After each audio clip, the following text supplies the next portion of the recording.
a lot of the core concepts of being consistent with your digital presence, being consistent with how you describe yourself and that you understand the USP and are consistent with your USP about your business. That's not going to change going forward. But people who are like, oh, I'm doing this week. No, but this week I'm doing this. No, but I also act like, chill with that. Pick one. Like, you know what I mean? You know what I'm saying? Yeah. Welcome to the third season of the Simple and Smart SEO Show, the podcast dedicated to empathy-driven, brand-building SEO. I'm your host, Crystal Waddell. I leverage my obsession with user experience to help business owners just like you optimize your website with confidence. Thank you so much for being here. Let's jump into another great episode. All right, guys, I am back with one of my favorite people in SEO. It is Crystal Carter, the head of SEO Communications at Wix. She is here to break down something that often sounds very complicated, but in fact is a little bit more common sense than we might think. But Crystal Carter, thank you for being here on the Simple and Smart SEO Show podcast. Welcome back. Thank you so much, Crystal. It's always a pleasure to be here. And yeah, well done with a wonderful show. Are we recording now? Yes. Yeah. We're recording now. So if we're recording now, there's some folks. So people that I think I look to understand entities are Gus Palogia. He's got a great article on the knowledge graph on the Wix SEO Learning Hub. So do check out what he's written there. Also, lots of other folks have talked about it as well. I'm pretty sure that Jamie Indigo has discussed it. There's lots of stuff around the knowledge graph that's really useful. So Carl Hendy has a great tool. It's a knowledge graph checker. So if you want to see whether or not you have a knowledge panel, for instance, you can check that out and you can see what that looks like. The team at InLinks also have a really good tool that helps you map out the knowledge graph, and the knowledge graph and entities are really closely related. So that's why I'm bringing that up. Okay. For instance, if you were to look up Beyonce, for instance, on Google, then she gets like a special panel, right? And it's like her, and it'll say her spouse is Jay-Z and her child is Ivy and her other child is Rumi, who's on the new Cowboy Carter album. And so it will say those things. It will say how old she is, and it'll say that she was born in H-Town. I'm like, shout out to H-Town. I've never been to Houston, but I'm a big fan of Beyonce and Megan Thee Stallion. So shout out to H-Town. Anyway, so we'll say those things, right? All of those things in themselves are also entities, right? And the TLDR of what an entity is essentially a noun, right? It's a person, place, thing, even a concept. So another really good way to get your head around what is an entity is if you use Google Photos, when you go to the Explore page, they categorize all of your pictures into stuff. So Google years ago wrote this article about things in strings and stuff like that. And I can't remember the exact name of it, but I can look it up. And basically, if you go to your photo reel, then it will sort everything into categories. So it will say, these are pictures of dogs. These are pictures of coffee. These are pictures of shoes. These are pictures of chairs, but it will also sort them into things that are a little bit more ephemeral, like these are mountains, or this is fog, or these are sunsets. And so Google understands that those are entities. Those are things that exist. So if you see something that shows up that gets like a special treatment on the SERP, on the search engine result pages, if when you type in blog, it has like a knowledge panel on the side that says blogging is this, blah, blah, blah, blah, blah. That means that it's part of the knowledge graph. And there's something like 8 billion entities, I think, that are part of the knowledge graph.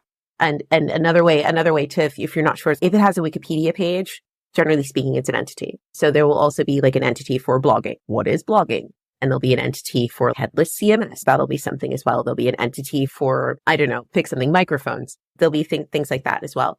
And so when you're thinking about how an entity relates to your website and your digital presence, you should really think about the entities that are related to who you are. For instance, if I was to think about myself, it would be like my name, or we were talking about Beyonce, her name, and some people will have, so she's with Beyonce Giselle Knowles Carter. We all know that's her real name. But if she was somebody who that wasn't her real name, if maybe she was born as, I don't know, Becky, but she wasn't, but maybe she was born as something else, then it would say that she's related to that. So when you think about the entities that are related to you, you want to make sure that they're consistent and that you're consistently showing that across your digital presence. The example that I really like to use is the Barbie movie. So if you look up the description for the Barbie movie, it says something like, and I'm not quoting exactly, but it says something like, Barbie and Ken go on an amazing adventure and hilarity ensues or something, right? It says something to that effect. Never says anything about a toy, never says anything about Mattel, doesn't say anything about a doll, doesn't say anything about her car or the Barbie dream house, doesn't say anything about that. But if you go into a tool called TextRaiser, something that it's an NLP tool, and it extracts entities and extracts the relationships between the entities in a particular piece of text. It's free to use. You can try the demo for free. It's an oldie but a goodie. It's been around for ages, because that's the other thing, is that a lot of this machine learning stuff has been around for a long time. And basically when you put that piece of text from the Barbie movie through TextRaiser, for instance, it says the entities that it pulls out are fashion doll, Mattel, toy, things like that. Now, why it's doing that is because the name entity that it understands, that Barbie in proximity to Ken, is Barbie the doll, right? There are other Kens. There's Kenny Rogers. There's Ken Griffey Jr. There are other Kens in the world, right? I'm pretty sure there's other Barbies in the world as well. It's a shortening for Barb, but there's going to be other people called Barbie in the world. My mom was named Barb. Exactly. Okay. So when you get Barbie and Ken in proximity, they're going to assume that if you're talking about Barbie and Ken, you're talking about Barbie and Ken the doll. Now, if you go in, and here's where it get in with ChatGPT, LL, etc. If you go into ChatGPT and you said, "Can you tell me a name of a fashion doll?"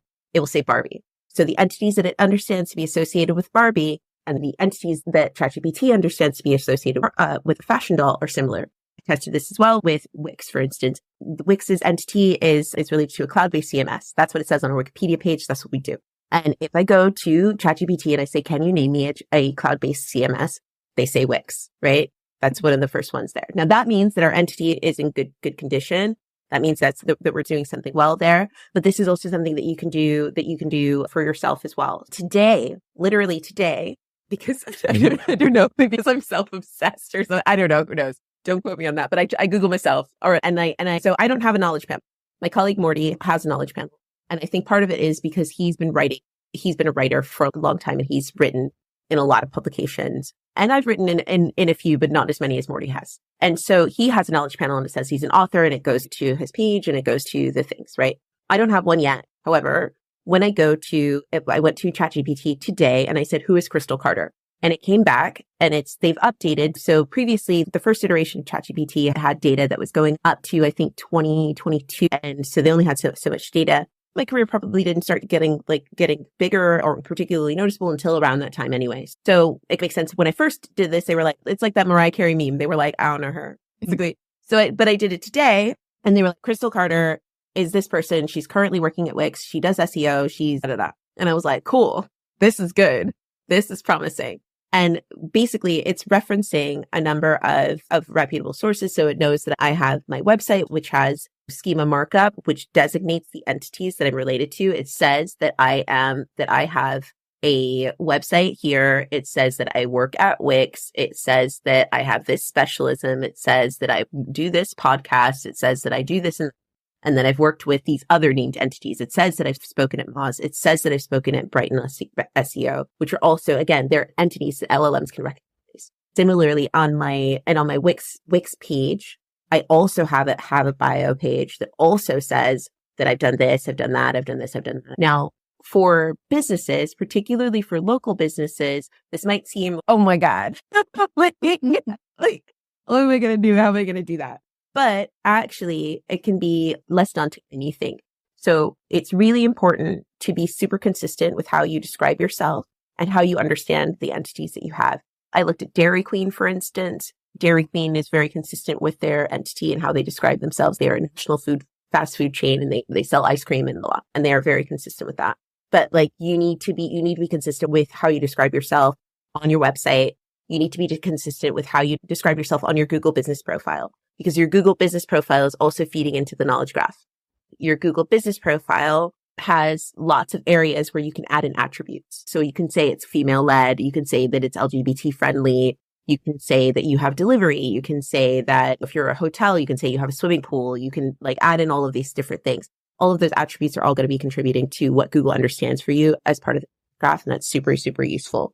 So don't overlook that. Additionally, you can on your website declare your organization schema. I've worked with loads of small businesses on their digital presence, and your organization schema, which is a lot easier to do. Now we have LLM tools, for instance. What you essentially do, you can make a list. So if you go to schema.org and you type in organizations, they will give you all of the different parts of the organization, right?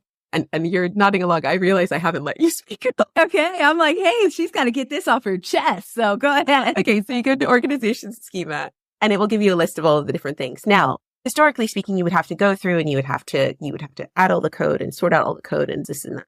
Now what you can do is you can make a CSV make a list. One column is the information that it says you should have. Your address, your phone number, your website, your social media handles, your customer service phone number, which services you provide, that sort of thing. And then the other column, just fill it in, right? And you can literally copy and paste those two columns into ChatGPT and say, can you make this into organization schema? Like JSON LD organization schema. And then they will spit out the organization schema. What you have to be careful of is that they don't make up additional things. So double check that they haven't added anything in. For instance, if you don't add in your image, like your logo, you need to have your logo in order to be valid for Google rich results for that sort of thing and be valid information there. If you don't add in your logo image, sometimes I've had it previously. I haven't checked this recently, but previously I've seen it where sometimes they'll just make up a URL that doesn't actually exist. So be careful of that. But you can take the information, take the list, and then pop it in and say, make this into schema markup, and they will do that for you. And that's super useful. And then you can pop that into your HTML, and that will help you. If you're on Wix, then we have tools that help you to add your organization schema as well, but you can also edit it. And if you want to do more custom things, then you can edit it using some of those techniques. And that will help you to make sure that you're pointing Google to the right entities and you're pointing the LLMs, et cetera, to the right entities as well. What's really useful, and I've got a blog on this that I did for sorting out your biographical entity is like thinking about things that are unique to you. So one of the things that's useful is I was looking at like Steve McQueen. So here's an example. If I had this biography that said Steve McQueen is someone who is active in films or is involved with films, that's totally true for two people. There's Steve McQueen, the back in the day action star sort of person. But yeah, a generic entity. Steve McQueen is famous for his films. That applies to two people. That applies to the director, Steve McQueen, who's currently active now. And that applies to Steve McQueen, the guy from the 60s, 70s, like classic movies. Whereas if you had Steve McQueen instead of Steve McQueen, a man famous for his films, you said Steve McQueen, Academy Award winner, film director, and Turner Prize winning artist. That's specific. That's just him. That's just that one guy. The other thing that it has within it is it also has additional named entities. That's why in my biography on my Wix website and also on my Wix page, I have Crystal Carter has spoken at Moz. She's been on Google. She's done this for SEMrush. She's done that sort of thing. So that's my named entity attached to the other named entities. For instance, you would say if you had a smaller business, you would say this business was founded by, I don't know, Jane Smith, who attended Vassar College and previously worked for, I don't know, this ex-law attorney or something like that. And that ties you to those entities. Even if you were a smaller or have a smaller digital presence, you can attach yourself to other folks who have larger digital presence. And you want to prioritize folks who have a knowledge panel, who when you Google them, they've got a Wikipedia page, they've got good content on there. And so there's lots of things that you can do that. But basically, it's just like name dropping. Is really what it comes down to. So like name drop strategically is something that's useful, but it's something that's worth thinking about and making sure that I think it goes back to a few classic principles. When I was working with a lot of small businesses, what I would find is they would very often say, we, I, us, we. No. Like, I know who you are. You know who you are, but put your name on your page. And I have people who are like, my website isn't on Google. And I'm like, what's your domain? And I do the site search and I can find their website. I'm like, your website is on Google. I can see it. And then they say, no, but when I search my name, I can't find my website. I'm like, that's because you don't have your website. You don't have your name on your website. You have it in a picture, but you don't have it in the text on your website. So think there's a little bit of common sense that comes with it. And I say that in the kindest possible way, but basically it's not that everybody needs to know all of this stuff, but also bots are both very clever and very basic. They're very literal. So you need to say exactly what you do and you need to be consistent about it. The other one that's really useful is your LinkedIn profile. Google will very often use LinkedIn to shore up the knowledge panel. If there isn't a Wikipedia page on something, very often they will show content. I've also very often seen people's names show on LinkedIn. So if you type into Google who is, and maybe they don't have a Wikipedia page. They don't have a huge presence, but they do have a LinkedIn profile. Very often the featured snippet will be from LinkedIn. And it might not even be something they said about themselves. It might be something that might be a recommendation. Previously, I've seen it for my own name where it showed up as a recommendation that somebody else said for me. So it's a question of managing your digital reputation consistently. And that should help you, to perform on LLMs in that sort of, in a sort of reverse engineered sort of way. So think about which entities you want to be associated with you. For instance, if you were to think about, I don't know, Baskin-Robbins, right? Baskin-Robbins wants to be associated with ice cream, right? Mm-hmm. They sell ice cream. That's a fundamental thing. They also sell ice cream cake. I think sometimes they might even sell coffee sometimes, but their core entity, you're like, yes, they do sell a coffee. I love their coffee. They merge with Dunkin'. Okay. Yeah. So think about your core entities, right? You might do these other things or whatever, but at the end of the day, like your core entities, think about what that is and make sure that's always at the front and always at the fore of when you're talking about yourself. People on TikTok do this as well. If you have a TikTok video or something, that everybody who starts their TikTok video goes, hi, I'm so-and-so, and I'm an expert nail technician. I've been working in nail technicians for 10 years or something. They always start that. Like people who are successful on TikTok will do that every single video. And I've heard people say about this, they're like, I'm so tired of saying it myself, but it is what's required. You have to do this. And it's similar with those sorts of things. Similarly, it's worth connecting your different profiles. Like a link in bio is really useful where you can say, this is my LinkedIn, this is my Insta, my TikTok, this is my Facebook, this is my whatever.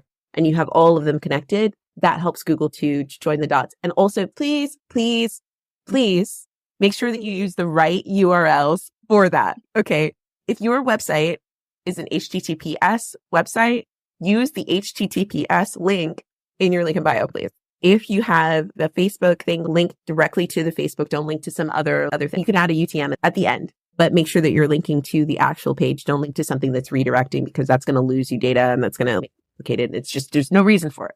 So absolutely do that and link across your post as well. So the other thing is things like Twitter. Twitter is particularly useful because Google has a little bit of a connection with Twitter. So that can help you to shore up your entity as well.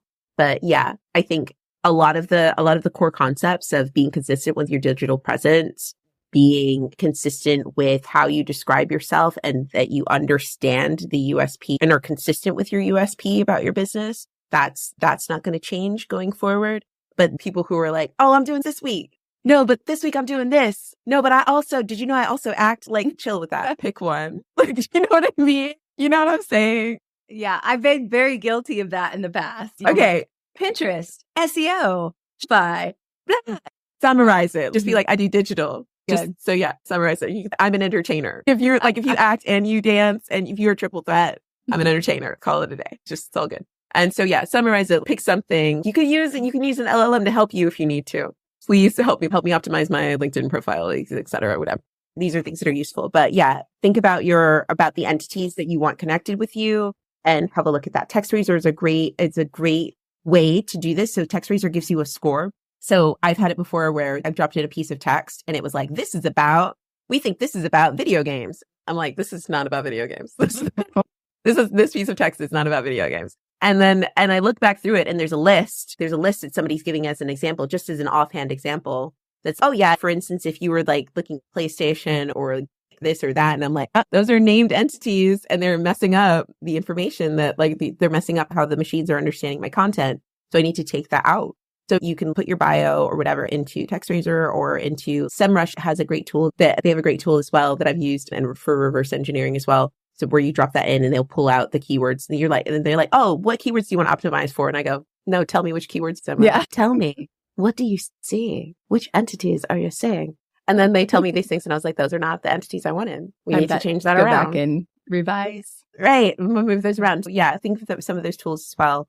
And yeah, I would say focus on understand which entities you want related to you and then proceed accordingly and don't waver and make sure that it's apparent in all of the things you do. So in your schema markup, in your bios, in your links, in the core work that you're doing. Obviously, if you are Baskin-Robbins and you are also selling coffee, then it's fine if you have a couple of blogs about coffee, right? That's not going to ruin everything for you. But your Wikipedia page, your Wikidata page should say we sell ice cream. We are ice cream sellers, et cetera, et cetera. That should be the core of it if that's what you want to do. And if you want to change your entity, that's going to take a little while. So that's worth bearing in mind as well. Digital marketers, this one's for you. I've got 30 seconds to tell you about Wix Studio, the web platform for agencies and enterprises. So here are a few things you can do in 30 seconds or less when you manage projects on Wix Studio. Work in sync with your team on one canvas, reuse templates, widgets, and sections across sites, create a client kit for seamless handovers, and leverage best-in-class SEO defaults across all your Wix sites. Time's up, but the list keeps going. Step into Wix Studio to see more.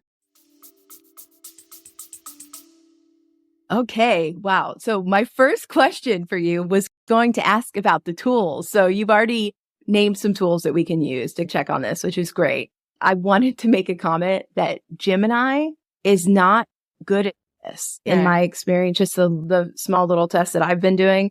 Right. Gemini tell me something to do. And because I'm like, okay, if I want to do something with my schema and something's wrong, let me put it in the LLM, let me put it in Gemini and figure out how to fix it. I put it in Gemini and then the directions that come out, I go try to put it in Shopify and that doesn't even exist. So I go back to Gemini and I say, hey, that didn't work. And it's, oh yeah, that's right. Sorry about that. You're right. This has been updated. Okay. So I have a blog all on the Wix SEO Learning Hub, all about validating schema. And there's lots of tools that you can use that will help you figure out that. I should probably do something on prompts or whatever, but in terms of, sometimes it's syntax, but in terms of the schema properties, sometimes they will make up. And one of the things I say in the article is sometimes they'll just tell you what you want to hear. You're like, I want it to have this property and I want it to do this, that, and the other. Like, sure, okay. And you're like, no, I'm a little bot. That's not, it doesn't exist. It's not a thing. So it's useful if you're starting from a position of strength, but if you're still learning, then, or if it's a new schema type for you, then that can sometimes be tricky. So what I generally recommend is that if you look at the list on schema.org for whatever it is that you're trying to do, if you look at that list and let's say you have like a starting bit of schema that was right, and let's say you want to add something to it, then I would look at the list and make sure that the list has the thing you want to add is on there. And then I would say, can you help this to this? If you're having a tricky time with validating, like the validators in my article on structured data validation, I share a lot of tools that you can use to help you validate structured data. A lot of them are not AI powered, but they will give you, but they're machine powered. So they will say on this line, there's something wrong. And then you can look and you can go, oh, I have 2 commas there. Or, oh, I didn't I did put the quotation marks or whatever it may be. So it will tell you and will guide you through that. And it's very often useful to combine the two, because that will give you some guidance in terms of schema. I went to just go look at my Google Search Console because I remember you talking about Google Search Console being able to help with this as well to some extent. So I was hoping you could maybe talk about that for a second. But it was interesting. In my CMS, a lot of the schema is already set up. All the structured data is set up. But then I received these emails from Google that said these pieces are missing. And so I was like, what's this about? In the article, I talk about this as well because I've had this from people too, because it makes people panic. And basically there are warnings and there are things that are like bad. So a warning is something that is like nice to have. Oh, so sometimes you'll get like warnings that are like non-critical issues. If it's yellow, then it's a non-critical issue. And that means that like we recommend that you do this, but I think it's also important to remember that these are nice to have recommendations that are general guidelines and they may or may not apply to you. So they're generally saying that it would be good for you to have reviews on your products. Not every product has a review. That's just how it is. And not every product has a review. Yeah, sure, it'd be great to have a review of a product, but I ain't got it right now. So calm down. So if that's the case, don't worry about it. Right. Okay. And that's worth thinking about. So ways you can respond to warnings. One is you can update it to address the warning if it's valid. Or you can set a plan to update it. So you can say, maybe it's a case that you're like, I don't have this. I don't know how to do this right now. Or I don't have time for this right now. Or this isn't applicable because we don't even have a review on this right now. So you can make a plan where you can say in 6 months time, we're going to relook at this, et cetera, et cetera. And the other thing is you can ignore it if you don't have a field that matches that. If it's just not applicable to your piece of content, that's okay.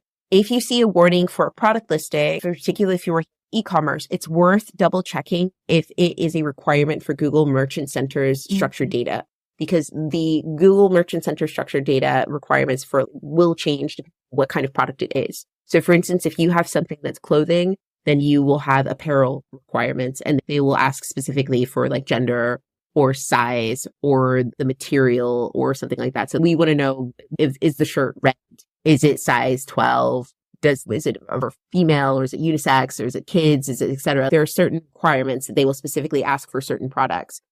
That may show up depending on which search structured data value you're using, but double check it on the Google Merchant Center one. But I think that there's going to be some that you should worry about. But if it's yellow, that tends not to be like a deal breaker. If it's red, it's broken.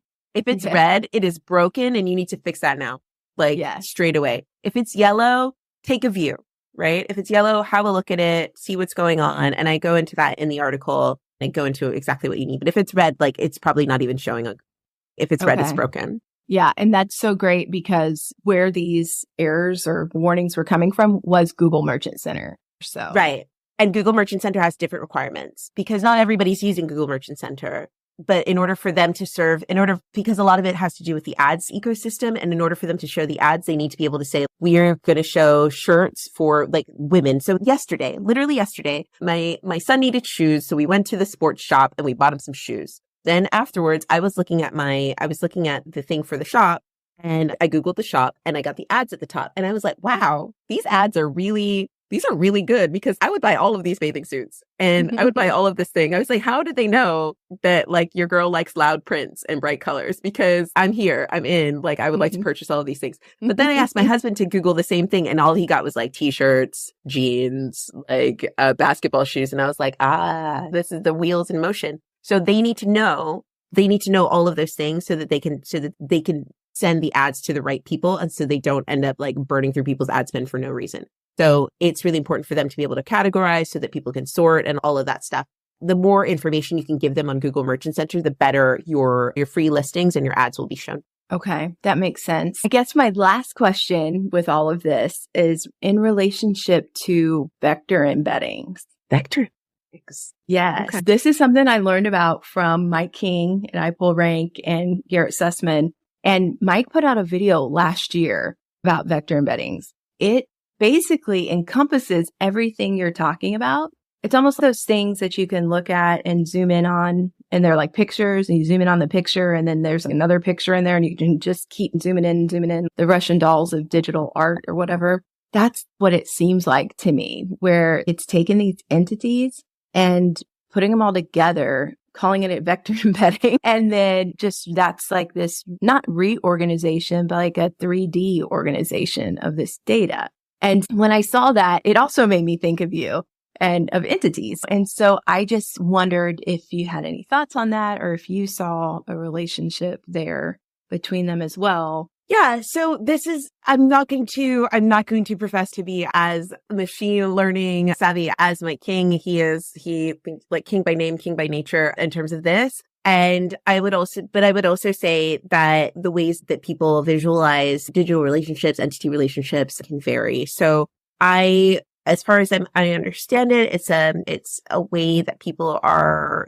presenting this data. The relationships between them, but the relationships between entities and things like that can be depicted in many ways. I don't think that most people will need to have actual hands-on involvement, particularly with vector embedding. But Mike King is a great place to start in terms of that. My understanding is that the way I tend to approach it is to approach managing the entities directly and in terms of what knowledge is out there and what search tools are pulling out. Yeah. And I think that there are a couple of tools that can be quite sophisticated. I think I mentioned InLinks, which talks about a lot of different modeling for relationships between entities and things like that. And I think that's worth looking at. And also another person who's really good to follow is Brittany Muller, who talks loads about all of the different systems and how they all relate. For instance, the way that ChatGPT understands knowledge is different from the way that previous machine learning models have understood a knowledge. And there's something called BERT and there's something called MUM, and they understand different data points as well. MUM is multimodal, and that can understand information from images and also from other different media points and as well as text. And then I think BERT has more of a text relationship, so it can understand the different text as well. But you can go way, way down the rabbit hole in that regard. Brittany Muller is a great person for that. She started off at Moz as somebody who was interested in machine learning, and she's now fully fledged, all up in it. And she has some great examples of that. She recently did a talk LLMs and how they work. And I recently saw her speak at MozCon, and she was brilliant. She also does writing for Hugging Face, which is a great place to explore some of these sort of more in-depth topics. Okay. So going back to the search within, say, ChatGPT or whatever, say you search yourself or your business and it's wrong, then what? Do you feed it new information? Will that help correct it? Or how does that work? One of the things is it depends on whether it's a live LLM. So Bing, Gemini, they are working with live data. Yeah, Bing's Copilot is working with live data from Bing. Perplexity is searching the web in real time. Gemini is searching the web in real time. But ChatGPT, the free version of ChatGPT is, I asked them today, I literally asked today, I was like, what, can I ask you questions about you? And he said, sure. I'll tell you all about me. I call it Chatters. Anyway, so I said, all right, Chatters, tell me all about you. And it said that it had now been updated since its last update. It had data up to 2023. Now, if you're looking on the free version and let's say it's telling you wrong on the free version, then I would not panic, because if you hadn't updated anything before 2023, then it's probably going to stay wrong until they have their next update. If you were looking on Bing's Copilot, or if you're looking on Gemini, or if you're looking on Perplexity, you're searching there and that's incorrect, then that means that you can take some steps to update that. Again, these are things you can do with reputational elements. So taking into consideration, like all the things I was saying about your entity, making sure you have bio pages, making sure that you have good data about your business in the places where you should have good data, like your Google business profile, like your about page, like your web page, like your Wikidata page, if you have one, that sort of thing. So I would take those steps and you can audit like where they have it. The other thing is if you're looking at one of the live LLMs, Copilot or Perplexity or Gemini, you can ask it, where did you hear that? That's good. So Perplexity will give you all of their sources and you can say, where did you hear that? And then you can go and you can fix that page, or you can say to that person, I never said that. Or you can tell the people like, hey, we're not a barista, we're an ice cream shop. Like fix that. So you can see their sources and it's worth following up and correcting those.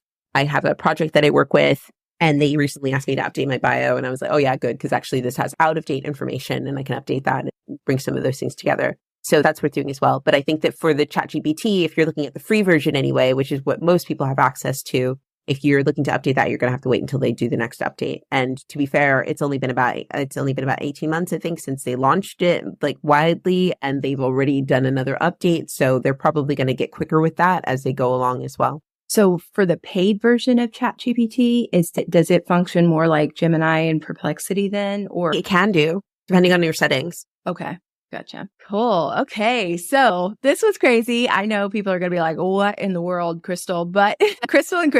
But I'm so glad because I know that this is the future of SEO. And from just a marketing standpoint or like digital marketing standpoint, we've talked for a long time about having social profiles that mirrored each other and that were consistent and all of these things. But I love the fact that there's now this SEO component that backs it up to say, okay, not only is that common sense, but this is also why, like when in search, why it's important. Thank you for just sharing and solidifying it and all that. But if anybody wants to follow you, you're probably speaking soon again somewhere, I'm sure. So I'd love to hear about that and then where people could connect with you online. Great. Yes. I just finished speaking at MozCon. The deck is online and I can't remember if you can buy the videos there, but I was just sharing some stuff about discussion forums and Reddit and all that stuff. Additionally, I will be speaking at Local U Summit in New York in September. That's going to be at the Wix Playground. We're really excited to be hosting that at our venue in New York. And then I'm going to be at Brighton, San Diego. I'm going to be at Brighton, UK as well in the autumn. I'm also speaking at an event for SEMrush in October. Yeah, lots to look forward to and always happy to chat with folks and stop by and say hello. Oh, and online. So online, I'm active on LinkedIn and I'm also on Twitter or X, Twitter. And also you feel free to join my 200 very elite followers on TikTok. Thank you. Yeah, I've seen those TikTok videos. I love those. Those are so fun. How you show your day in a life of like wherever that city is that you happen to be in at that time. I really enjoy those. I will follow you on TikTok.